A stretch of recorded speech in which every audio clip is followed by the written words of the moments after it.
आप सभी को स्नेहवंदन। बालकांड का सर्ग 18।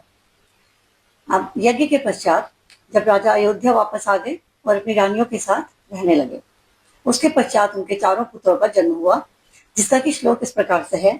ततो यज्ञे समाप्ते तु ऋतूनाम षट् यमत समत्ययु ततश्च द्वादशे मासे चैत्रे नवमिके तिथौ नक्षत्रे अदिते दैवेत्ये स्वच्छ संस्थे सुपंचसु ग्रहेषु कर्कटे लंचे रिक्तबिंदुना सह प्रोद्यमाने जगन्नाथं सर्वलोक नमस्कृतं कौशल्या जनयद्रमं सर्वलक्षण संयुतम् तस विष्णुर्धरं महाभागं पुत्रमैक्ष्वाकुनंदनम लोहिताक्ष महावाहं रक्तौष्ठ दुंदुभि स्वनम।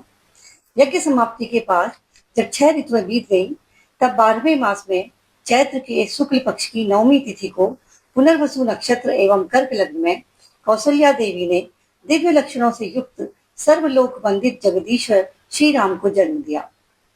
उस समय सूर्य, मंगल, गुरु, शनि और शुक्र ये पांचों ग्रह अपने अपने उच्च स्थान पे विराजमान थे और लग्न में चंद्रमा के साथ बृहस्पति विराजमान थे। ये विष्णु स्वरूप हविष या खीर के आधे भाग से प्रकट हुए थे। कौशल्या के महाभाग पुत्र श्री राम इक्ष्वाकु कुल का आनंद बढ़ाने वाले थे। उनके नेत्रों में कुछ कुछ लालिमा थी। उनके होठ लाल, भुजाएं बड़ी बड़ी और स्वर दुंदुभि के समान गंभीर था। उस अमित तेजस्वी पुत्र से महारानी कौशल्या की बड़ी शोभा हुई, ठीक उसी तरह जैसे वज्रपाणी इंद्र से देव माता अदिति को हुई थी। कैकेयी ने भरत को जन्म दिया, जो सभी गुणों में परिपूर्ण थे। सत्यता उनका पराक्रम था। विष्णु के वो प्रकट स्वरूप थे। रानी सुमित्रा के 2 पुत्र लक्ष्मण और शत्रुघ्न जन्मे, जो विष्णु के साक्षात स्वरूप हैं, वीर हैं और सभी शस्त्रों में और शास्त्रों में निपुण हैं। इस प्रकार राजा अपने 4 महान आत्मा वाले पुत्र, जो अलग अलग समय पर जन्मे हैं, उनके तेज से सुशोभित हुए। उनके जन्म के समय गंधर्वों ने मधुर गीत गाए, अप्सराओं ने नृत्य किया, देवताओं ने दुंदुभी बजाई और आकाश से फूलों की वर्षा होने लगी। अयोध्या में बहुत बड़ा उत्सव हुआ। दीन दुखियों में रत्न लुटाए गए। राजा ने बहुत दान दिया और 11 दिन के पश्चात ऋषि वशिष्ठ ने बालकों का नामकरण संस्कार किया और चारों बालकों के नाम क्रमशः राम, भरत, लक्ष्मण और शत्रुघ्न रखे। महर्षि वशिष्ठ ने समय समय पर बालकों के जात कर्म आदि संस्कार कराए। इनमें सबसे बड़े श्री राम ज्येष्ठ होने के साथ साथ अपने परिवार की कीर्ति ध्वजा को फहराने वाले पताका के समान थे। अपने पिता की प्रसन्नता को बढ़ाने वाले थे। स्वयं भू ब्रह्मा के समान सभी प्राणियों को प्रिय थे। राजा के सभी पुत्र विद्वान, वीर, बुद्धिमान और सत्यनिष्ठ हैं। संसार के कल्याण में रुचि रखते हैं। महान तेजस्वी राम चंद्रमा के समान श्याम, सबको प्रिय और उनकी सत्यता ही उनका शौर्य है। लक्ष्मण बचपन से ही समृद्धि बढ़ाने वाले और विश्व प्रिय राम के प्रति स्नेही रहे हैं। लक्ष्मण राम के लिए बाहर विचरने वाले दूसरे प्राण के समान थे। श्री राम को उनके बिना नींद नहीं आती थी। लक्ष्मण को दिए बिना श्री राम भोजन भी नहीं करते थे। यदि राम शिकार खेलने घोड़े पर चढ़कर जाते तो लक्ष्मण भी उनके शरीर की रक्षा के लिए धनुष लेकर पीछे पीछे चले जाते थे। इसी प्रकार लक्ष्मण के छोटे भाई शत्रुघ्न भरत जी को प्राणों के समान प्रिय थे और वो भी भरत जी को प्राणों के समान प्रिय मानते थे। इस प्रकार अपने चारों पुत्रों से राजा दशरथ बड़े प्रसन्न रहते थे।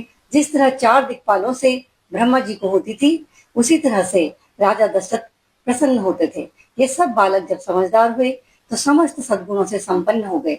सभी लज्जाशील, यशस्वी, सर्वज्ञ और दूरदर्शी हुए। प्रतिदिन वेदों का अध्ययन, पिता की सेवा, धनुर्वेद के अभ्यास में दत्तचित्त रहना, यही उनके कार्य थे। एक दिन राजा पुरोहितों और बंधु बांधवों के साथ बैठकर पुत्रों के विवाह के बारे में विचार कर रहे थे। तभी महान तेजस्वी विश्वामित्र पधारे।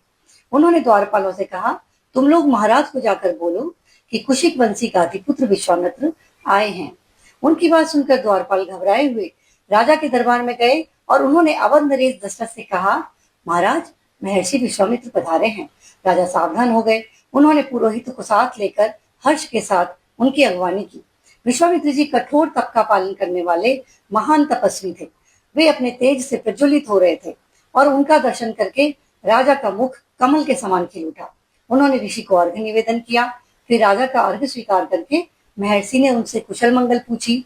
विश्वामित्र ने राजा के नगर, खजाना, राज्य, बंधु बांधव, मित्र वर्ग आदि की कुशल पूछी।